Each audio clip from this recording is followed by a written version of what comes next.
Then I'm going to go find out where the link is so I can share it with people. So it's live and recording. Correct. Yes. Ooh. Okay, good. And now I'm going to go put it on Twitter. And let's just actually want to start one more thing. Yeah, we're live, and I'm sure people who are tuning into the YouTube page are like, what the heck's going on? I wonder if it's, no. So maybe if hopefully Nick or Riley get a hold of us, they can retweet my tweet. Yeah. But if not, and then go to comments, show. Oops, no, hide. That's what I want. Perfect. Cool. All right. We have one viewer. Should we wait a minute or we'll give it like 5 minutes? All right. Oh, there's Nick. Hello. Hello, Molly. We're gonna give it a couple minutes, folks. Let people come in, and it's gonna be great because it means it gives Nick a whole bunch of dead air. Right. And that's always well. Listen, we have to make him work for what we pay him. You know. Right. He'll probably just cut out this entire section anyway because. Exactly. Yeah. Oh, so apparently he's giving a talk. Oh, neat. Oh no! Oh no! Oh what? no! I just yeah. Oh, okay, gotcha. Everyone's like, "What's going on?" We're like, "We're just we're getting some texts from Nick. We're getting live updates from Nick." So where Harrison? Where are you? It looks like you're in a dungeon. I'm actually in my new office. Oh. Actually, I can give a bit. What is behind you? What is going on behind you? So this is the office. That looks nice, but like that's what? That's a bookshelf. It's a brick building. That's brick. Yeah, brick. That's a really empty bookshelf. Well, that's because I have to move my books here from the old office. You gotta have priorities, man. You gotta cancel the podcast for you to move your books. I haven't had time. I've been busy since I got back from school. Yeah, you have to be a priest again. Your parish is opening up. Exactly, which we'll talk about here in a second. We'll give it another minute or two. Surprise live stream. Surprise live stream. Hello, all 6 of you tuning in. I'm glad you have nothing better to do. Yay. Neither do we. Near to we. Exactly. Oh, man. Well, I could be so packing tired right now. I've been going since 8 a.m. nonstop. I haven't had time to take a break. So Yikes. My voice is starting to give out a bit. So hopefully it survives the podcast. It's getting a little gravelly. We did a tour for 2 grade 8 classes from one of the secular schools nearby. Mm-hmm. And they're wanting to ask about the church and the Reformation. So, and I was talking for 45 minutes to kids. And of course, both times, the first, I say, so any questions, blah, blah, blah. Because I give them the real history. Yeah. Right? And I talk about how there's actually 3 Reformations at the time. There's not just one. And how the Catholics are right. Well, I say it better than that. But of course, what's the first questions from both groups? What? So what do you think about LGBTQ? Yeah, man. And that's tough because that's the question in everyone's mind. And you really need a lot of time to answer that question. There's not like a boom, quick answer for that. And that's the thing. I said, guys, I'm going to do my best to answer this, but this is a very broad question and deep discussion that I don't want to dishonor with sound bites. Right. And I need to preface this with a bunch of stuff because I need you to understand that I'm not anything about to say is not hate. Right. Because it really isn't. Right. No. So cool. Hey. All right. Taylor, we should. The thing is, we don't actually have to make money off our podcast, so this is just for funsies. So we can stream however we want. Deal with it. And here's the other thing, Taylor, because our producer apparently can't, doesn't just do what we want at our behest like he should, and has other things to do. I actually tried to stream to both Twitter and to Facebook as well, and it didn't let me. No. Well, anyway, I think we're ready to go. All right. Cool. All right. So, so I got some good news. I'm actually in a pretty good mood this week. as I was just saying to you before, I hope producer Nick edits the preface out. We had some kids come in today, so I spoke for like an hour and a half to them, and then I preached a daily mass, which is like, me, about 5 minutes. Another hour and a half, yeah. And I have another hour and a half. So my voice, and then confessions and phone calls, and my voice is like, I'm feeling it right now. It's like the voice is like, it's a lot of talking, man. Like right there. Yep. Anyways, but I'm also really happy because this weekend was the first time in 7 months that I had people in my pews for mass. Yay! And it was really interesting on Saturday. So Saturday morning, I woke up, kind of doing my thing, praying and everything. I'm thinking about mass. I'm like, wait a second. I'm actually going to have people at church. Actually going to have people at church. And I got kind of emotional. Yeah. I got kind of emotional. And then the Saturday night, we start mass, and I get out to the presider's chair because I haven't really been sitting in it much with live stream. I've been doing everything from the altar. And it was a little overwhelming to hear responses at the mass. Mm-hmm. And, it's interesting because it's true. Yes, the mass can be said privately by a priest on his own. And I have been doing that a lot these last 7 months. And I'll be honest, there's been a few days where I didn't because it was just getting to be like, not that I don't like the mass or don't love the mass, but there is something about like when you're a secular priest, you exist for the people. Mm-hmm. You exist for the people. And I have to take out one of my headphones because they're apparently actually quite low on battery. And so anyways, we'll make that work. Hey, welcome to the fun of live. And I'll have to switch him out. I'll have to switch him out here soon. But it was just, there really is something about actually having, like, it's all about this idea of like the sacramentality of the church, about having people there. It really is important. Yeah. It's vital. And it was just such a joy to see people, and everyone was just so happy to be back, and so many smiling faces and new faces who I hadn't met before. Some people were too sick or too compromised last year to risk it. But vaccinations are going so well up here right now that it was just, I don't know, it was a joy. And I'm just elated because at the same time, we got the news that we were reopening right when I was on studies. Right when I was on studies. And I was just like, oh, great, this is going to be, this will be fun. So I had to put a lot. Didn't you find out like as we were recording, clerically speaking, or right after? Maybe. I think it was right after. I think you got the text right after, yeah. Hey, want to find out something else that was fun while we were recording? Okay, what else was happening? Oh, right, you have to tell a story. It's so weird. Oh, yeah, I forgot about this. Yeah, okay, yeah, this is good. This is actually a better story. Okay, yes, guess what? I'm really happy to have my people back. It's been good. God is good, and I'm really happy.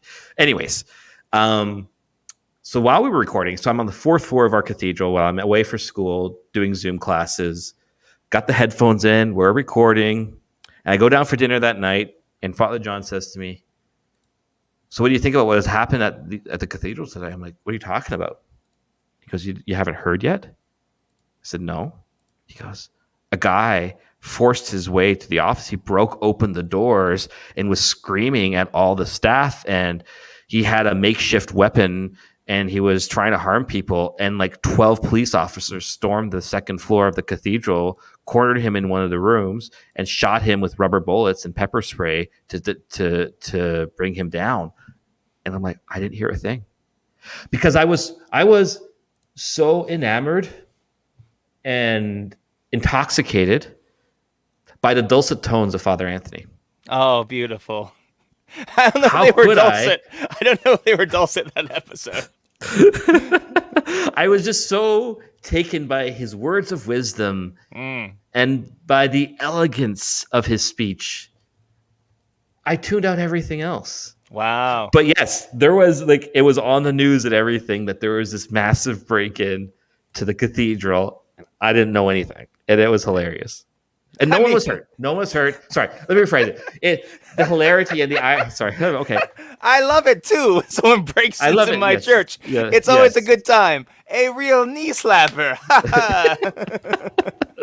Let me rephrase it. I'm really happy no one was hurt and nobody was, and this is good. And it was a little shaking for people, but it was also just very odd that I was just totally clueless to this entire event happening while I was upstairs recording. Yeah, we could hear construction outside, but we couldn't hear someone breaking into the church. We couldn't hear rubber bullets being shot, Yikes. Oh my gosh. Yeah. Have you ever had that happen before, of like a break-in like that, or someone trying to force their entry into the church or into like the offices or anything? It's happened at my churches, but never at like where at my place of residence or in the offices. We've had different kinds of harassment before, but nothing nothing major. But I will say one thing. Going back to mass, having people there. Like as a young seminarian, I thought one of the best things ever would be to say mass on my own, just me and the angels, and it'll be great and holy. Since becoming like an actual parish priest, like it's still mass, is still good, but mass without people is super lame. I don't like doing it without people. It's just not near the same. Not at all. It's like I'm glad that hermits can do it and they're fine like that. But I mean, I just can't. Yeah. I just can't. It's just not possible. I'm not ordained to be a hermit, and I'm grateful that hermits can do that, and they're okay with that. I can't. And thankfully, this podcast is not like a monologue. It's not hermits. It's clerically speaking. Oof! I don't know. Nice try. I'm glad you made the effort, though. That was horrible. It was really bad. That was but horrible. You know what? I'm proud of you for making the effort, because really you could bad. have just not done anything. So my big news is that I have received a new assignment from Bishop David A. Zubik. I will be leaving the Newcastle area and going to a parish, which is a combination of two churches down in Mount Lebanon, the South Hills of Pittsburgh. And so I got that news actually the same week that we recorded last time. Announced it to my parish 2 weeks ago, and now we're packing and moving and crying and meeting with people for the last time and getting excited about the new move and getting sad about leaving people and all of that stuff. Now the good news. Oh, good. I was going to ask you, I can't remember. Is this your first parish since being ordained? No, I was in Butler, PA for 2 years. That's right. I forget these things. This will be because I don't really care. That's fair. Yeah, I mean, I'm just becoming another parochial vicar, which is basically not even a priest. So it's a slave. Yeah, basically just a sacramental slave. That's all I'm gonna do. But in real life, the pastor at this place is a great guy. He's going to be very collaborative, which will be nice. It's a lot closer to family, friends. I'll be like a half hour, a little bit less away from producer Nick and producer Riley, which will be nice, especially when they have their baby. I'll be able to hang out with the baby and be like, hey, I'm your uncle. Respect me. That's exactly what that'll be the first words I say to the baby. But then the baby will be like, but your hair is the same length as my mom's, so I can't tell the difference. I think even the baby can tell the difference between me and Riley Sharapa. It's funny. I'm in actually a really silly space right now, but also I know my jokes just aren't going to land at all. Well, Harrison, that's what you're here for. It's all a part of the magic that makes the podcast. How do you feel about the move? I feel, like I said, it's a good assignment. Looking forward to it. Sad about leaving. Super anxious about actually packing up and moving. Like, I get anxious about packing up for my day off. Like, that gets anxiety. Like, I get super anxious when it's time to move, like, go somewhere for a vacation and packing. This, I'm freaking out, Father Harrison. But we're trying to take it piecemeal. I'm going to donate a ton of my clothes. Every piece of clothing that I haven't worn in 2.5 years, I feel like it's time to let go. Right. So how many cardigans do I get? Oh, no, I'm keeping all of those. But this is the awkward thing about donating clothes. Like, even if you need clothes, how many, like, pro wrestling T-shirts are you really going to pick up, even if they're free? Like, are you really going to want a tank top that has John Blevins merchandise, face on it? Like, it's still good. Probably not. It's still a perfectly good piece of clothing. It's like wearing a hat with a guy whose name is like Strong. Yeah. It just doesn't. It's like the same thing. It doesn't. Why would anybody want that? No, I don't understand. So it's happening. It's good. I'm trying not to freak out. And this is the tough thing about. I mean, we'll talk about this a little bit later. But like, my initial desire is to hide away for 2 weeks and not talk to anyone but that's bad, not healthy. So I'm making sure I visit people and I go to lunch with people as much as I can the next 2 weeks. So are you? Do you have anyone helping you pack? I don't have a lot of stuff, so I'm gonna basically pack most of my stuff, pack Yeah, up my books but and stuff. you got to have someone help you. You must have like thousands of books to pack because every priest does, right? No, actually, some priests have a regular human beings amount of books. What? Why? Some, No. This doesn't make sense. This doesn't compute. yeah, I know it doesn't compute, but also while my shelves are not completely full, you have completely empty shelves behind you. So now's not really the time. Everyone who's watching the live stream can tell that you have no leg to stand on. So I don't want to hear it. I'm moving offices right now. This is my new office that we're Sure. slowly getting ready to go, Sure, yeah. and so my books are in the other office still. Yeah, same thing with my books. My thousands Plus, of books I are in my have other two office. boxes. I have 2 boxes of books in my car that I still have to actually bring back up because I brought them to Victoria with me to study with. Because when you travel, you always travel with a library. Well, Harrison, I'm worried about you because, like, you know, it's bad enough that you text and drive, but reading a book while driving is really, really unsafe. You know how some saints can bilocate? Uh-huh. Some people can read and drive at the same time. I don't believe you. I'm just saying. Okay. Well, we can continue this conversation. I got an idea. We're just going to go all full cats and foxes here. We're just going to talk about moving. We're just going to continue talking about it. Wait, we're not going to do a segment change? Well, like, we could just talk about it. I mean, we could just talk about it, but also this is an opportunity to force Nick to do another impromptu bumper at 10:30 at night. I say we leave it to his freedom. All right. I'm going to quickly end the segment. Priests talking about moving. Yeah. You think you're good at bumpers, producer Nick? Make one out of that, huh? Come up with a song about that. I dare you. Priests talking about stuff. You won't. So you won't do it. We got a question from a listener. I actually don't know who. I can't remember. Did Riley actually say who it was? I don't read Riley's texts. Oh, okay.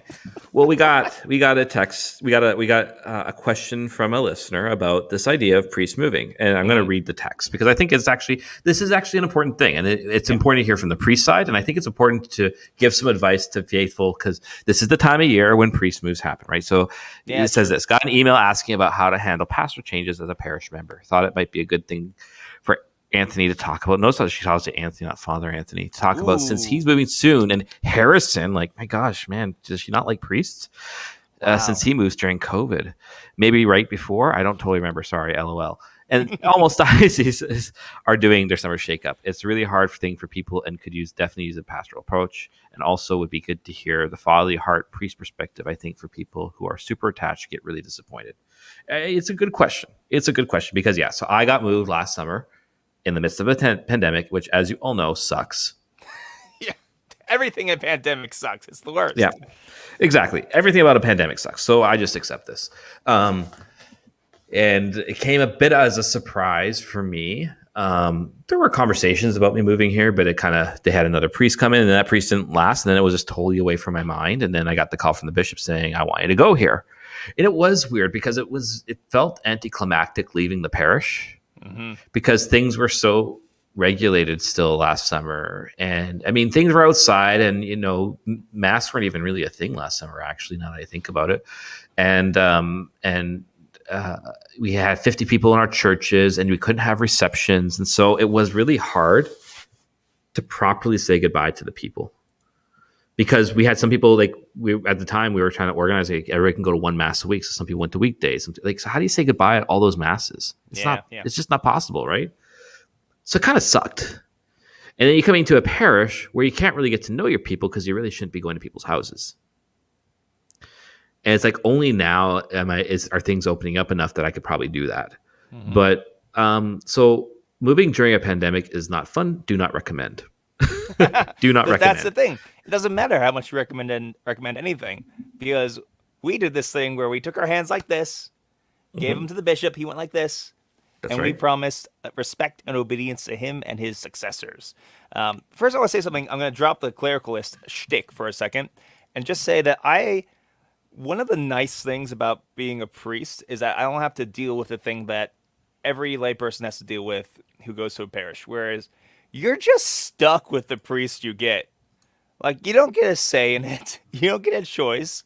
You have to deal with this new person. You might like this new person. You might dislike this new person. Maybe you have several priests at your church, and maybe that's nice. Maybe you have one and you hate his face, but that's where you need to go to get the sacraments. That is a major, major sacrifice. And I just think of like the different priests that have been at my parish, and not say anything negative about them, but we're all wildly different people. Wildly. And so that can be kind of whiplash, because on one hand, you are, the moving of priests is a regular part of parish life.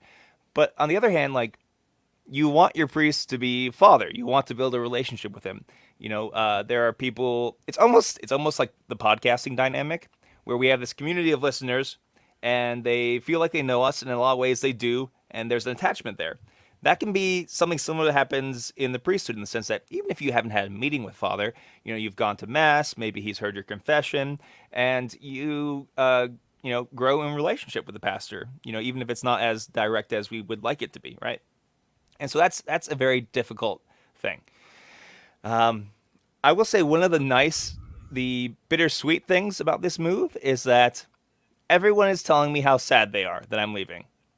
And that's nice, because they're not telling me how glad they are that I'm leaving, right? So, like, it's one of those difficult things. Like, if you have a priest who's a good priest, that's nice, but it's going to be harder when they leave. There might be a few people cheering. They're like, who's that hippie priest with the long hair? We don't like him. And in that case, good for them. But that's just a very difficult dynamic. So I want to acknowledge that first. Yeah, and so I think it's important to understand, like, how are priests assigned? Like, how does go through with this? Like, does the bishop just kind of pick up the phone and say, hey, you're moving?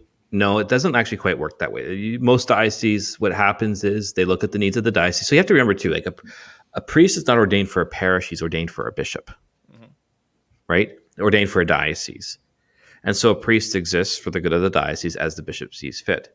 And it's a little different between associates, like parochial vicars, the little people, as pastors like to call them, and the great king.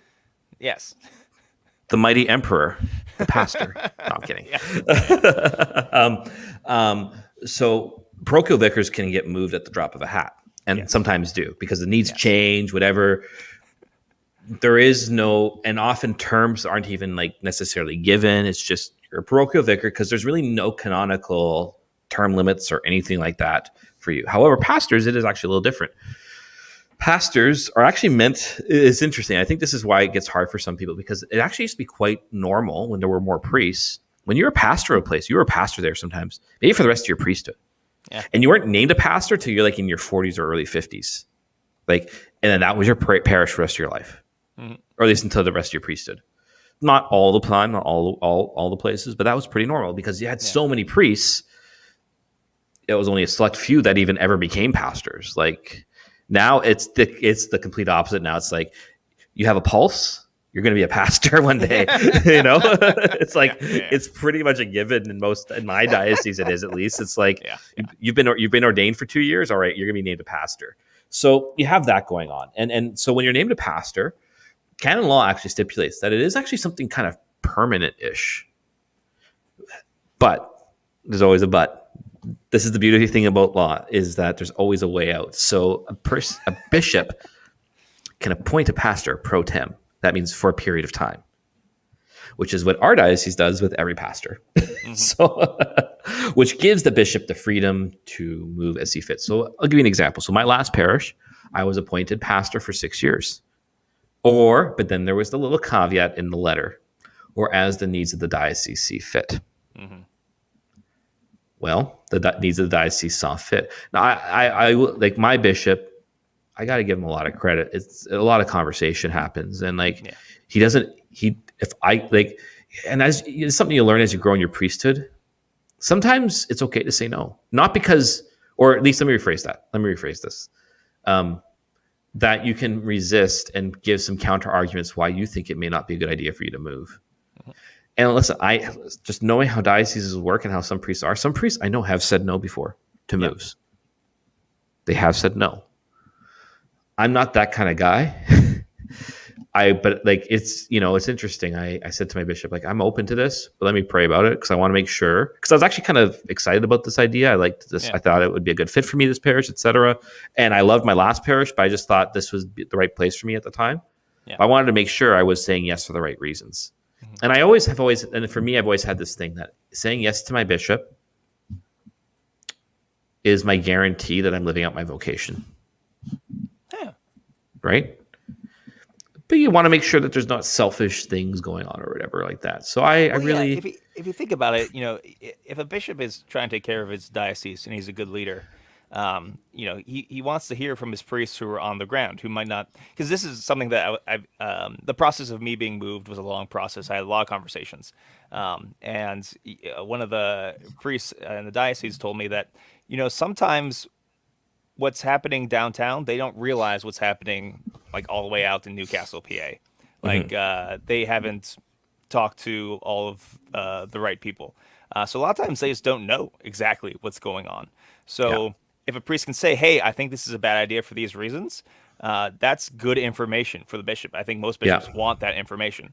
And sometimes, I find that, go ahead. I was going to say, I find most bishops, when it comes to stuff, are actually quite consultative. So you have to also recognize, too, every bishop has a personnel committee when they're doing this stuff. Mm-hmm. This is not just, they're saying who's the right person for the right job at this time. So it's not out of a vacuum.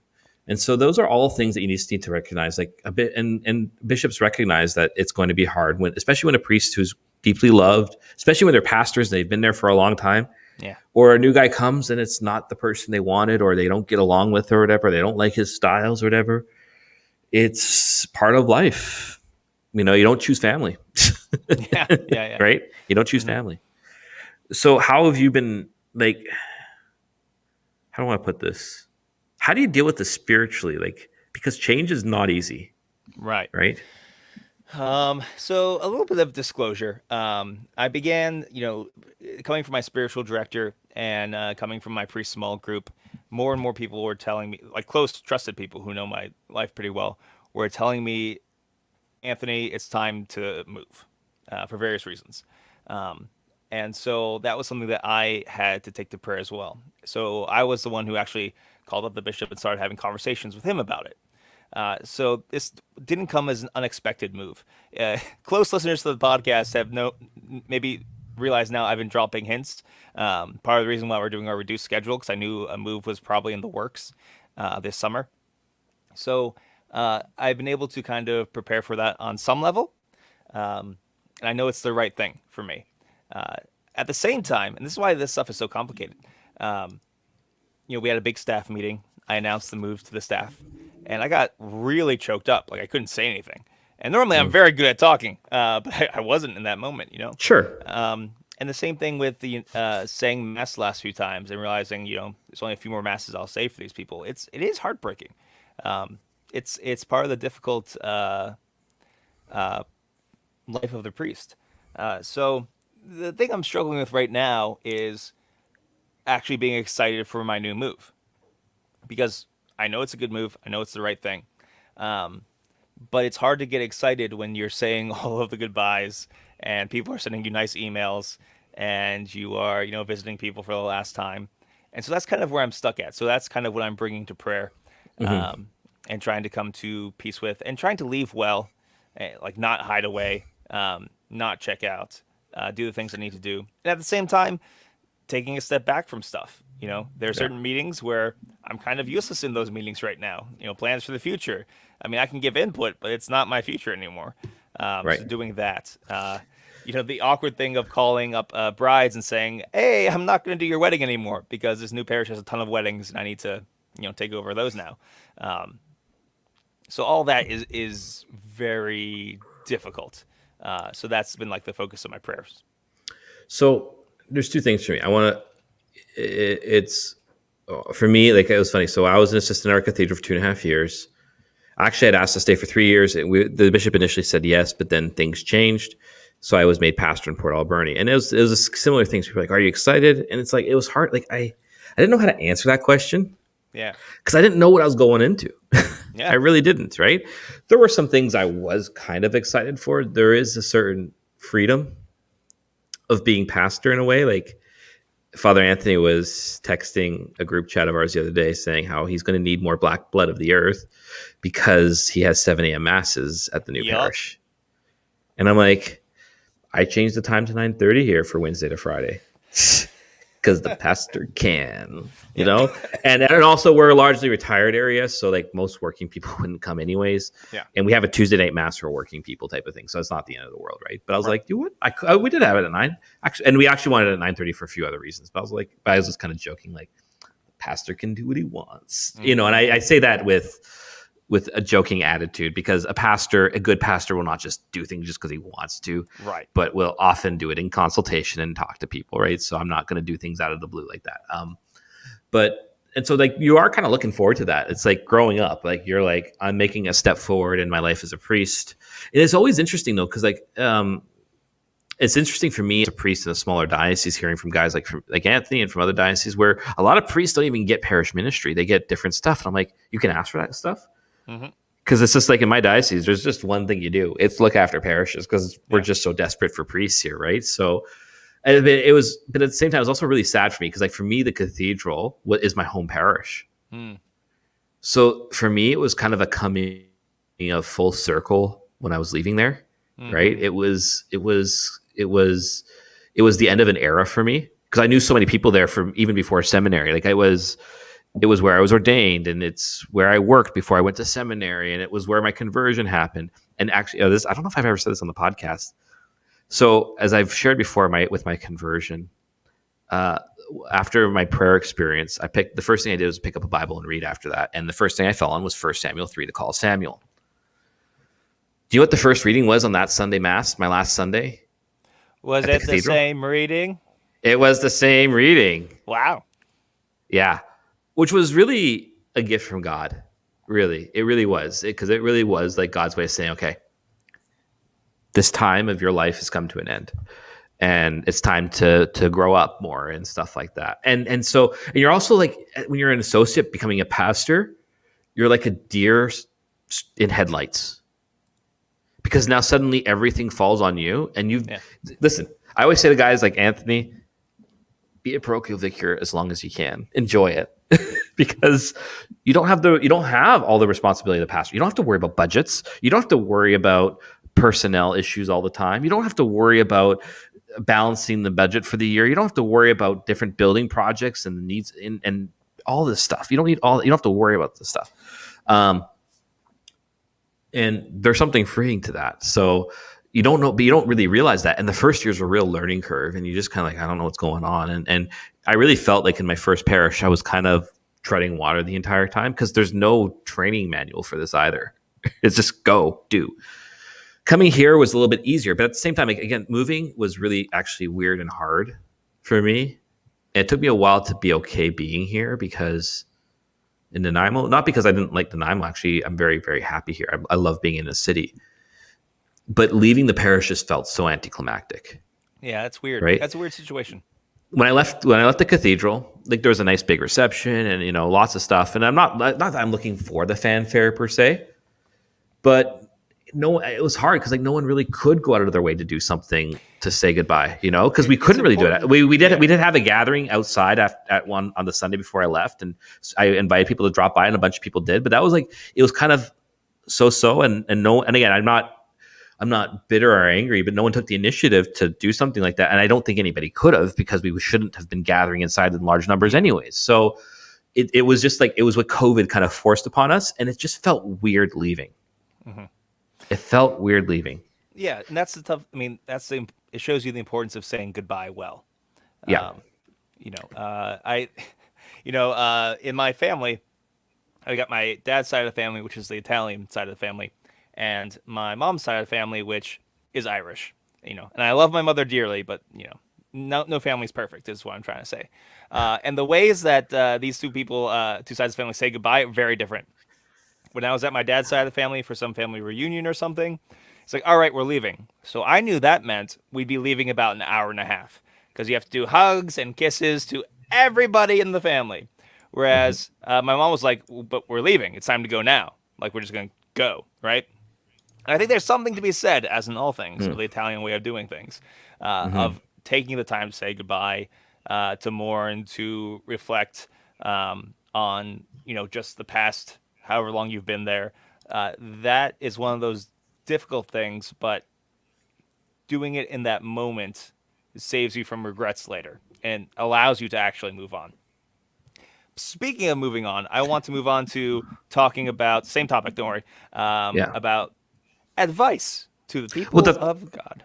you read my mind, because this is where I Yes. was going to go next. And I think, because how to deal with it on your end? And I think there's a couple.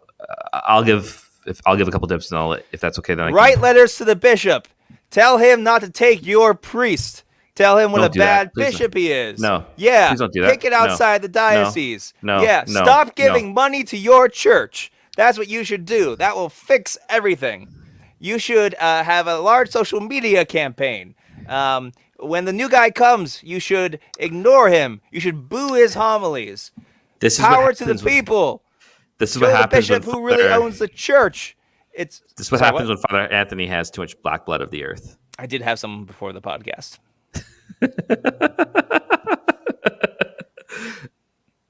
So everything that Father Anthony just said, do the opposite. Okay, so a few things. One is accept the decision of your bishop, because 99% of the time, most bishops are working for the good of their local diocese. And they're doing it for the good of the church. And it hurts for you that you might be losing someone. And this is where I want to give a suggestion that I don't think is actually quite common, and I think is actually a good thing to do. Bishops always you can write letters to your bishop, but bishops always get angry letters. They never get grateful or letters of thanksgiving or how a priest has touched their life in a positive way. Mm-hmm. If you're sad that your priest is moving, don't write. You can express your sadness to the bishop, but just say, I'm sad because this priest did so many good things, and I'm grateful that you let him have some time in our parish. Yeah. And recognize and accept in obedience kind of what we do. We go through a lot of similar emotions you guys do. I was literally in tears, especially the last day of the cathedral, because of all of that stuff, right? Yeah. We all go through that. It's hard. It's emotional. It's all that stuff. So write letters of gratitude to the bishop, because that goes in our file, so that looks good for us. Yeah, exactly. Everything you write to the bishop about us goes in our permanent file. Pastoral file forever. Yeah. Forever. For all of history. But it also, listen, bishops get so much junk and so much bad stuff. To support bishops, because here's the thing. Imagine if a bishop got a bunch of nice letters saying, thank you for this priest. Think about the next time he has to think about moving a priest to your parish. He's going to remember how grateful you guys were. And he's going to take that into account in his decision making. So there's a lot, write good things to your bishops, please, because they need it, and it'll just build them up.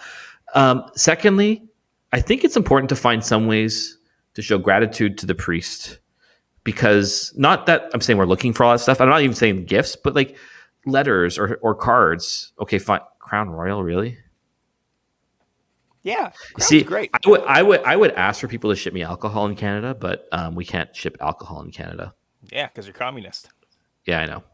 So, but I think, listen, not that we look out for gifts and we look for thanks all the time, but the parish is our family, and and the church is our spouse. We give as we can, but I think it's also good to give back, especially to show again to this priest that he did something good there. Yeah. So one of the really nice things is that people have been sending me letters and emails with stories about how I in some way touched their lives. And it's been really nice because as a priest, you're constantly running around doing anointings, funerals, first communions. And it's been really nice to get these letters and emails from people saying, telling me their perspective of those stories and how it touched them. And it's been really, really nice. The other day we had our last school mass, and this was another big transition because our school's closing. And the school's been, open in one way or another for 100 and some years. Wow. And we had our final mass and everything. But one of the little kids, I was getting ready, putting the book on the altar and everything. My pastor was saying the mass, but I was making sure there's enough chairs and everything, like a good parochial vicar should. And this little kid runs up onto the altar, and I know his family a little bit, and he has this yellow piece of paper they stapled together, and it just had a signature of some of the other students, and it said, "I love you, Father Anthony." He gave it to me, and Yeah. one of my friends who's a teacher saw it and said that was not a school project. You can tell that was a a homegrown initiative, and it was just like Which is really, beautiful. yeah, it's really really nice. So Yeah. that stuff, um, means a lot because a lot of Yeah. times you don't get to see the fruit of your works, and it's been nice to see that like I've been a pretty good priest, I guess. Yeah. And that's really touching. Because I trust save me, all that priests stuff. always ask, "Am I a good priest? Am I Am really I a good doing a priest? good I'm such a job? sinner. I'm so horrible. What? These people are so patient with me, blah, blah, blah. But here's the other thing. So then how do you deal with it internally? I think this is the last thing we got, because I think this is a really important one. So we talked about supporting the bishop, supporting the priest, but then how can you be supported? First, I think pastors work really hard to try and support their people in transition, and they're going to speak up the next guy up to the nth degree because they really want to do that. But it's, I think, actually doing some of those things, like especially if you love the priest and you really found him helpful. I find if you do write a letter like that, it'll help you process the grief that comes with it. Because yeah, I think that grief is actually a good word. Because I use this in every funeral homily, and it almost becomes cliche for the people who hear me do funeral homilies a lot. But I think it's really Yeah. important. I always say grief is really important because it's a sign that we have loved and been loved. Yes. It's actually a positive thing, right? And I think that's the case here too. You are grieving, and the priest is grieving. You're grieving together. So process that grief. You can write a letter, pray to God, but then also like recognize that the next guy is not going to be this priest. Mm-hmm. He's going to be different, Mm-hmm. but he is a gift of God to you still. Mm-hmm. And if we receive everything as a gift first, whichever priest we have, and yes, some priests are going to be better than others, and some priests are going to jive with us better than others, but they bring us the sacraments, they attempt to give their life to the church, and they are a gift. Yeah. Just as our people who can be the source of our frustrations and pulling our hair out sometimes, or can be a source of consolation, etc. All those things are a gift to me. And I always have to remind myself of that too, that when people are moved away that I wish they didn't have to move or whatever, they're a gift to me. And those new people are a gift to me, right? And so if you see everything as a gift, it starts to change your perspective a bit when a new priest comes in. Yeah. And the other thing, and this is what I've been I've been trying to aim my preaching at getting people ready for the transition as well, because that's important in the life of a parish. Um, it's not helpful to try to figure out why a priest is moving, for multiple reasons. You don't know what's going on in that priest's life, what's going on in the diocese. A diocese, even one as small as Father Harrison's, can be immensely complicated. There can be multiple reasons.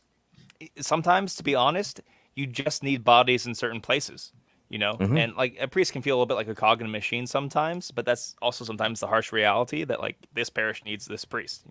Yeah. And to try to see, and even like, let's also be honest, maybe the move is a bad move, right? Maybe the moving of a priest was the wrong decision. Even if that's the case, we have to strive to see everything as it actually is, as under God's providence. That one, if it's a bad move, God can bring good things even out of that. That God is ultimately in control of everything, and also God is in control. God is in control. And also to keep in mind, and this is a good reminder, the parish doesn't belong to the priest, and a parish can't be built on a priest, even a very holy one. A parish has to be focused on Jesus Christ. And I'll offer this final reflection. One thing I'm very grateful for my assignment here, 2.5 years. My first 2 years as a priest were very difficult. I was trying to figure out who I was. What does it mean to actually be a priest, to move from seminary to priesthood? And this assignment, I was much more comfortable with myself. And it allowed me to really fall in love with the people of God. And I keep thinking about something I think Fulton Sheen wrote, probably in A Priest Is Not His Own, that when the priest says the words of institution, he's using Christ's words. He's speaking in the person of Christ. This is my body. This is my blood given for you. But on a personal level, the priest has to make those words his own because his body is given for the church. He doesn't belong to anyone else. And a priest has to make those words his own when he says the Mass. And that has to be words he lives out throughout his priesthood. And yeah, like Father Harrison said, like it is a sacrifice. Sometimes it's very difficult, but man, it's so worth it. That's the one thing that I keep thinking. I'm so grateful because this has been a tough 2.5 years for everybody in the Diocese of Pittsburgh with moves and changes, and then COVID. It's been a lot of mourning, a lot of frustration. People have felt that, priests have felt that, and but even that I'm seeing as a blessing because despite all of that, I'm so grateful for being a priest and having this vocation that it's been like, okay, if I love being a priest even under these crazy circumstances, I think that means I Mm-hmm. actually really love being a priest. Mm-hmm. So it's been a gift in that weird sort of way that only God does. Um, and so it's tough because like as a priest you have to give your heart to these people completely knowing that you're going to have to give it to other people and their assignments. And you have to allow your heart to be broken and put back together and to live out and to grow in yourself or have God's grace grow in yourself, your heart to mirror the Sacred Heart of Jesus, who didn't hold anything back from his people, but also had to move around a lot too and leave and come back, in the death and resurrection. And so something about the move of a parish priest, it's something very important, I think, to diocesan priestly spirituality. There's something about that I think is important for the holiness of the people in the parish and the holiness of the priest. I'm making an executive decision that we're just going to continue talking about this because I think it's actually good. It's your week. It's my week. I was going to talk about mediation, but okay. A quick little tease for next month because it's the whole month right now. Yeah. I got teary-eyed and giddy today. You're such a nerd, and I love it so much. I am such a nerd. So those who have paid close attention to this podcast know that I have been harping on the problem of mediation for some time in philosophy and theology, right? I think it's a big problem, and it's what actually harkens to one of our early episodes on modernism, one of my favorite episodes, actually. And this is where I am actually concentrating my first chapter of my thesis around is this problem. And it's been exploding my brain because nobody talks about it. And I'm like, am I the only one out here talking about this problem? I can't believe it. And then Daniel Drain, a PhD student at the JP2 Institute, tweeted at me today, Father Harrison, ! With a link. And it's the new edition of Communio, which is a great journal. Everybody should subscribe. They do 4 a year. Guess what the entire new one is? Well, So I'm not going to say yes, but it's all on mediation.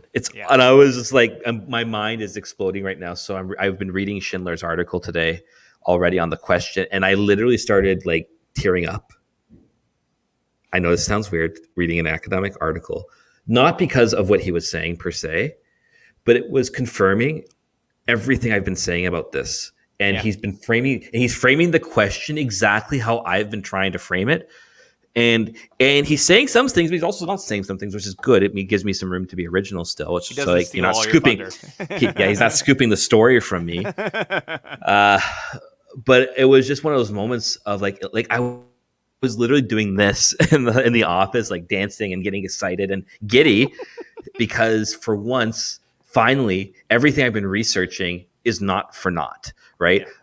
Very smart people see the same problem as I've seen, and I'm really happy. And that was going to be my topic today. However, that's a little tease. That will hopefully be the one next month, and then I'll actually have more time to get it in. Because this is what I've been doing for the last couple weeks of school. However, this is my week, so I think this is good because I want to talk about what you talked about there about sacrifice, and in a way, actually, kind of it does like dovetail with mediation, but sacrifice is not masochistic, right? Mm-hmm.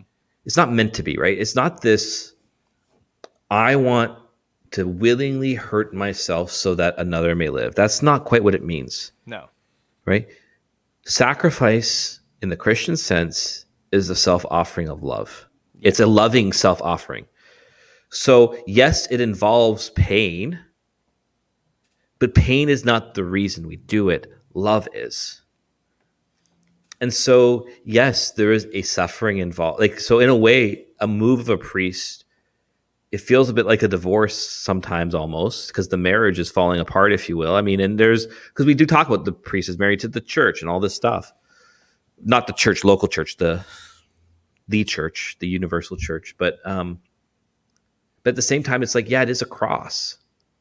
It's an offering of love. And that suffering that we're losing something good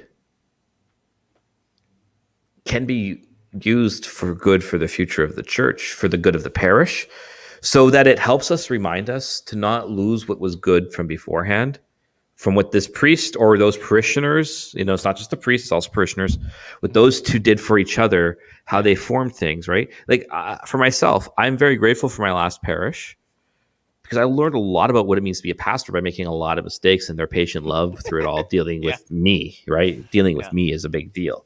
But then going with they coming here already, I've learned so much from that's a gift.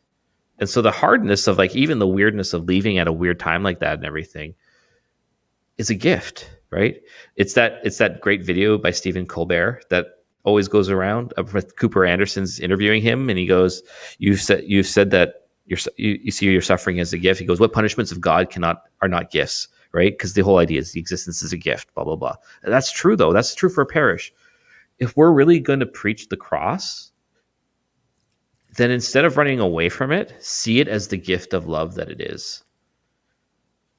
It is, we don't want it, but it comes our way.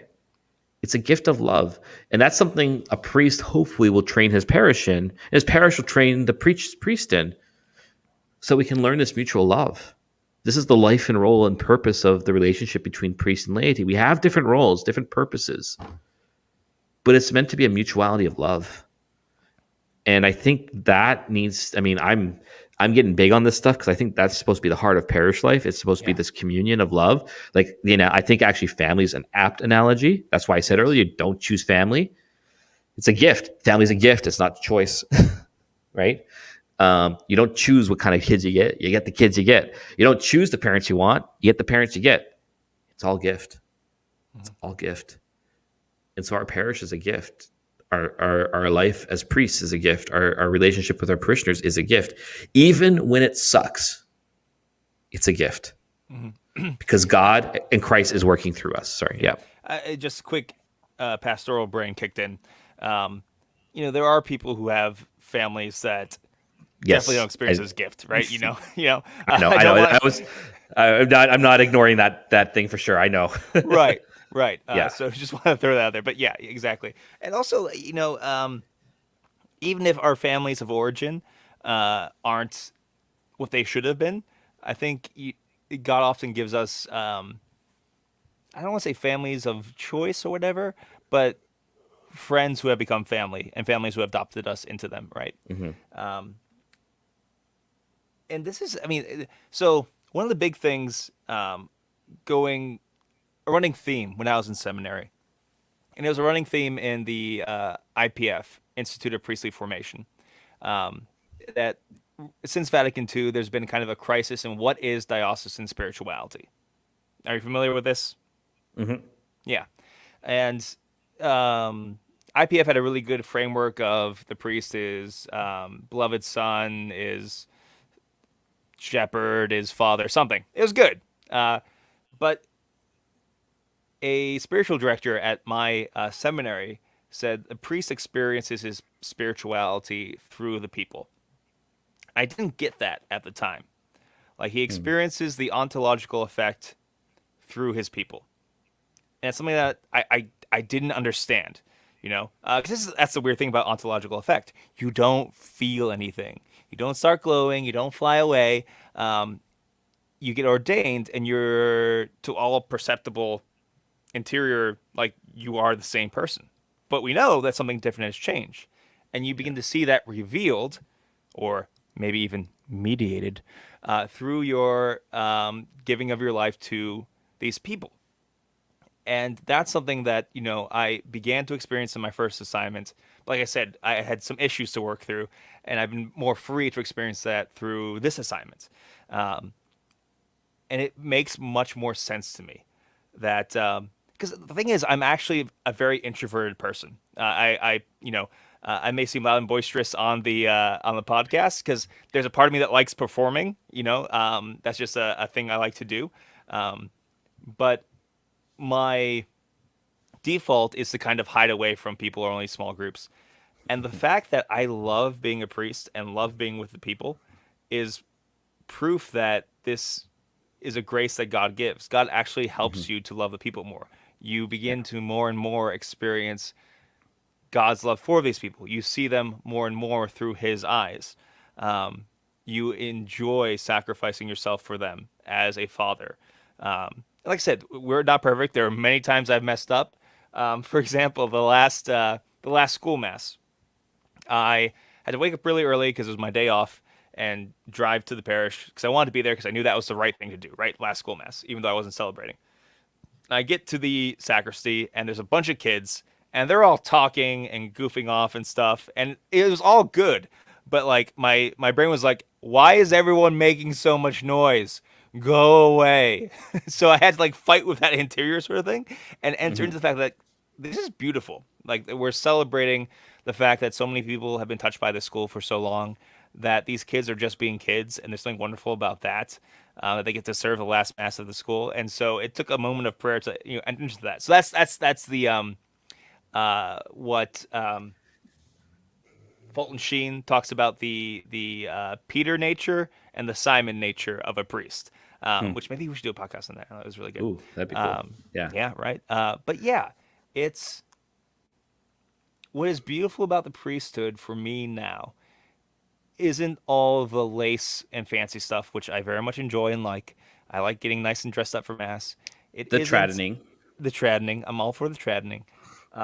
It isn't the respect or whatever you get as father. It isn't any of that stuff, which as a younger person that would have been more appealing. It's the fact that I get to be a part of these people's lives. And that's where I experience priestly spirituality. Yeah. So a few things with what you were just saying there, and I Mm. think it's really important to reflect on is something I'm.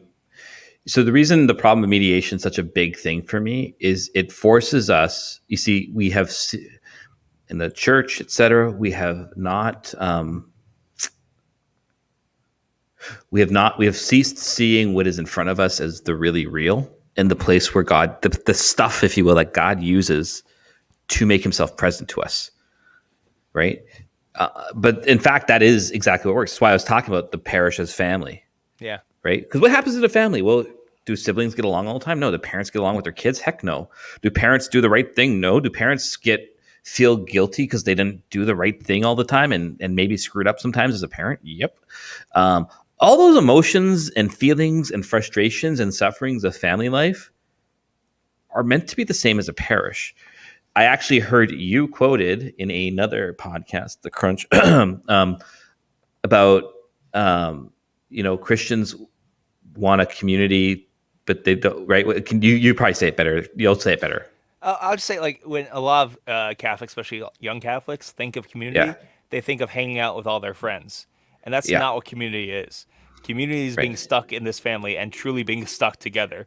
And Exactly. through Yeah. that Yeah. experience of people you love and have difficulty loving, that's the iron sharpening iron that brings us to holiness.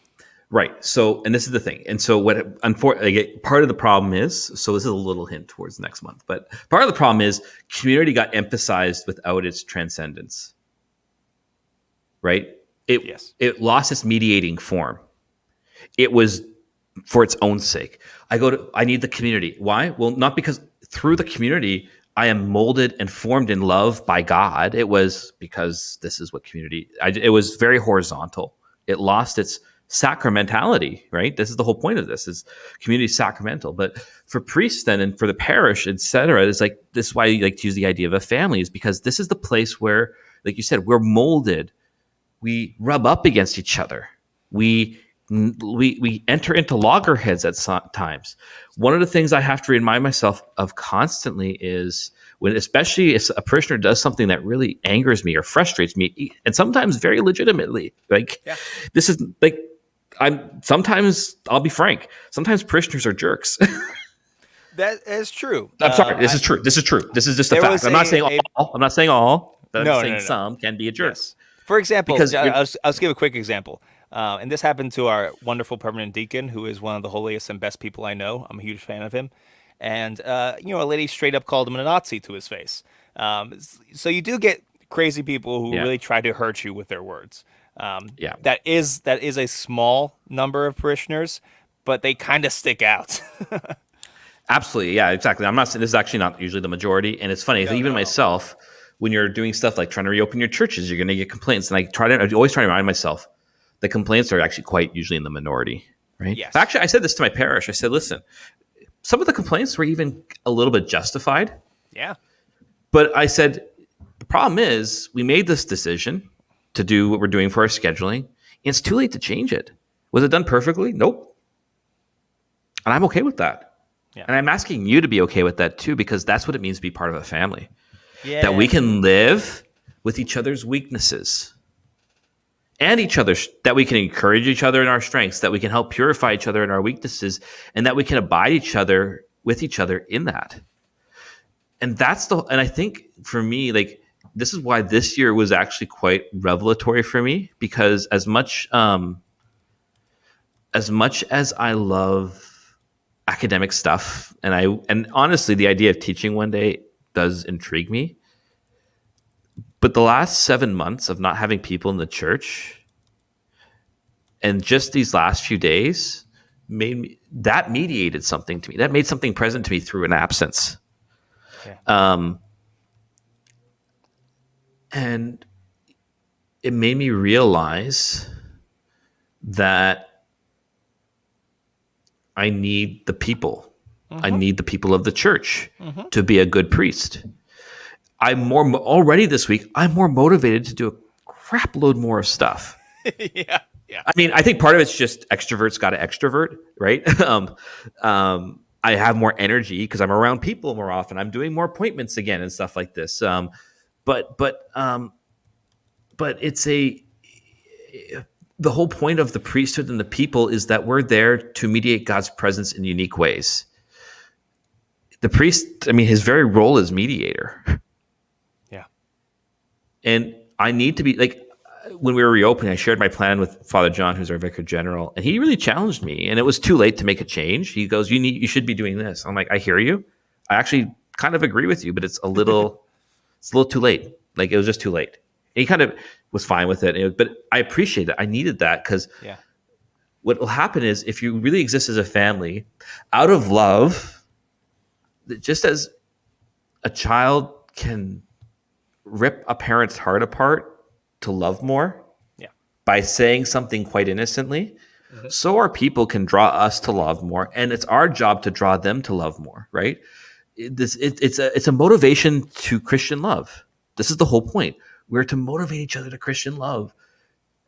And that exists concretely in the life of the church and the parish. And I am going to be so bold as to say, I actually think the parish in its current forms is actually one of the most important elements in the life of the church today for evangelization. I'm thinking about all the conversations we've had about how the model we have as our understanding of parish is how defective it is and how it's not working. Well, and there's truth there. I'm not denying any. I wouldn't even probably denying that. I guess I kind of tweeted about this today. In a way, I think a parish is meant to be kind of a monastic place. Mm-hmm. But what's a monastery? Do you think monks? Trust me, I've heard confessions in religious orders and monks and stuff like this. Every problem you have in your family, trust me, they happen in religious orders. You know, it's like it's because it's human nature. But we need to be a place that communion does not mean perfect union. Communion says, I can live with your weakness and your strength. I can accept the gift of who you are. Because through you, Christ makes himself present to me. And how you relate to me shows me that I'm a gift to you and to others, etc. Like this whole communion thing. Yeah. Communion is living with strengths and weaknesses so that when people see us, they say, like, how is it that you guys get along? Because you shouldn't. And maybe we don't get along all the time, but we love each other. Yeah. Right? And this is, anyway, so it's just like, I know it's a little all over the place, but it's like, this is why a parish is so important for me now. And actually, I don't know if I would ever learn this without COVID. Like, which punishments of God are not also gifts? I'm serious. Yeah. Oh man, you're stirring up lots of thoughts. So I know the priest who is replacing me. He's a good Yeah. friend of mine, occasional listener to the podcast, Father Ben Barr, who occasionally Again, yells at me. we live with each other's weaknesses. Yes, and he will sometimes tell me how he is yelling at his car because he's like, Anthony, we learned that in seminary. How come you're not saying this? Which I respect and appreciate. But Ben and I, we are very different people. And when people are asking me to describe him, like it's tough because we are very, very different people. But he's one of my best friends throughout seminary, and we're still quite close. Um, and if we weren't stuck with each other in seminary, I don't know if that would have happened. Yeah. And that kind of goes to show you like the power of community in that. And then, oh my goodness, I had another thought with what you were saying. Was it about people, community? Purifying, living with each other's weaknesses. This is the part that Nick normally family. edits out. But everybody who's watching live gets to enjoy it for all the beauty that it is. They get to live with our weakness. They get to live with our weakness. Oh, yes. Here we go. Yes. So the priests, thank you, Father Harrison. The priest's role isn't necessarily to be the holiest. If he is, that's nice. And that can be helpful, you know? I think every person at any parish, like, would you like your priest to be the holiest person in the parish? I think most people would say yes, right? But more concretely and more realistically, and kind of in conjunction with that, the priest's role is to go first.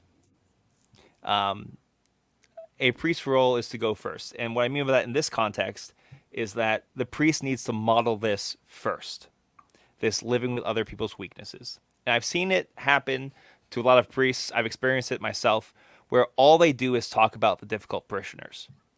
And they let it get to them.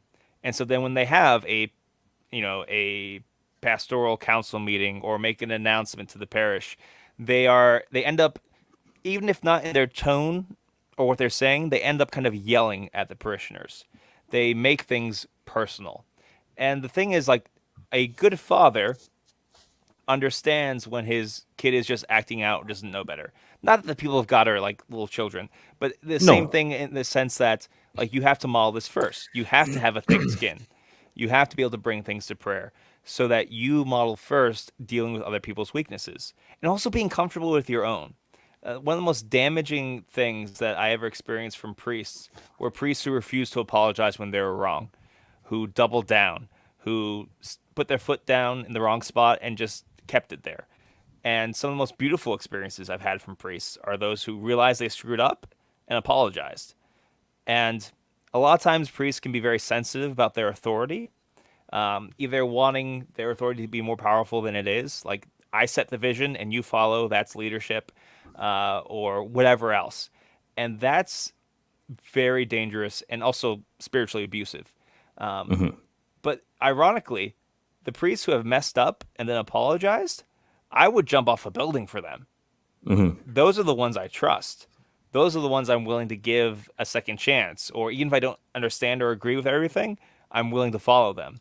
And so the priest really needs to be father in that. Not perfect, not necessarily the holiest, but willing to model that kind of humility where, I'm not going to let that one angry parishioner get to me. I'm not going to project that on everybody. I'm still willing to listen. I'm still willing to accept that there are times when I'm wrong. That's what makes a good father. And that's what makes people more willing to trust your decisions too. Because let's be honest, anybody in any kind of parish, they've had all kinds of priests. Like, most people know that priests aren't perfect, and they don't expect their priests to be perfect. You know, if you've been a Catholic for any amount of time, you realize that, like, priests are human beings too. There are crazy people on the internet who expect priests to be some unrealistic and ridiculous caricature of holiness, but most of the people of God who just show up at Sunday Mass have a more realistic view. So the sooner that the pastor and the other priests realize that and grow a thicker skin and are able to be humble and model this first, the healthier a parish culture will be. The healthier a staff culture will be, too, in the parish. We should probably end it here soon. But I think one thing to talk about eventually, I think, because one of the things I wrestle with, and I worry that perhaps sometimes I can get too lazy in my priesthood, is the excess, like, because we know perhaps an older generation of priests, there is a strong workaholism. Yes. In the older generation, right? And I struggle with that because for me, I've my encounters at least with that, or what I've seen the effects of that, is it's not often. I'm not saying all the case. I think there are some incredibly holy priests who pour out their blood for their people because they love them. Yeah. And I think the reason I resist that sometimes is not because I'm not worried about shedding my blood, if you will, and spending myself for my people. It's I've seen so often that bending over backwards had nothing to do with loving, but came from like this place of like codependency and absolute neediness. Yeah. And I think that's something worth talking about on another episode, and perhaps even maybe. Do you know who I'd love to bring on one day to talk about all this stuff with, and I think would be a great healthy antidote to us even sometimes? Father Joe. Father Joe. Because I think he is a guy who spends himself for his people out of love and not that other stuff, right? Because I want to hear that stuff. And I need to hear that because I do think sometimes I can be I actually know I can be selfish. But guess what, folks? Here's the other thing. Parents are very selfish in their first years of being parents too, right? Not. And let me rephrase that. Like, I'm not trying to say like that's all. I'm just saying like it's that growth and charity of you have this constant demands placed on you, and you have to learn to say yes to that. And that doesn't happen right away. It grows over time. But I want to end with this from Pope Francis. He was a message to young priests on Monday. My fragility, the fragility of each one of us, is a theological place of encounter with the Lord. The Superman priests end up badly, all of them. The fragile priest who knows his weaknesses and talks about them with the Lord will be fine. Strip yourselves of preconceived ideas, your dreams of greatness, your self-affirmation to put God and people at the center of your daily concerns. And I just love that. Love that so much. Is super underrated as a preacher. Yeah. As a side note. But yes. Sorry. That was a great note to end on, and I didn't have anything to add after that. But I was just going to say quickly that I think that phrase, your fragility is a place of a theological encounter. Mm-hmm. Right? We've talked about this actually quite often on the podcast, and I think it's worth repeating. So I think, but our fragility as priests is not, it's not just ours, it's also the people's. Mm-hmm. Your fragility, your sadness that your pastor's leaving, perhaps your bitterness that your bishop took him or moved him, maybe even your anger because maybe it was a bad move for whatever reason. It's a place of theological encounter with Jesus. Embrace it in the suffering and in the toughness that all is, because that's how Jesus is going to draw you close to him. Cool. That was not where I expected it to go, but I'm very happy we went there. So, Nick, if you did a whole bumper because you didn't listen to the rest of the episode first, I'm sorry, because you could have just made this presbyteral exhortations, but yeah. Meh. It's on him. Yeah. We could tell him. Yeah, we could.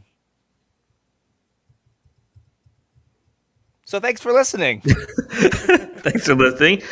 Please, you can find us on Google Play, Stitcher, everywhere you listen to podcasts. Please leave a review. Please tell your friends about the podcast and tell your enemies too, because Jesus says you must love your enemies. You can email the podcast, clericallyspeaking@gmail.com. You can find us on Facebook at Clerically Speaking, Twitter at ClericalPod. You can find me on Twitter at FR Harrison. You can find me desperately trying to find a moving company who's open in the next 2 weeks and not booked already. You should have booked that a few weeks earlier. We've been working on it since I got my assignment. Thank you very much. That's one of the weird. You guys move a lot quicker. Like it's like assignment, you're gone in a month. Dude, the fact that we have a month is amazing. Normally, it's like 2 weeks, and I know priests who only got a week before. So that's insane to me. Grateful. I had 2.5 months, and my people had 2.5 months. Yeah. No. Yeah, interesting. Anyways, we will see you in a couple weeks. Thanks for listening, and God bless. Peace. Later, live streamers. We're going to end the broadcast now. Thanks for joining us on our surprise Thanks for live coming. stream. Yeah. Good to see you guys. You're all great. Love you.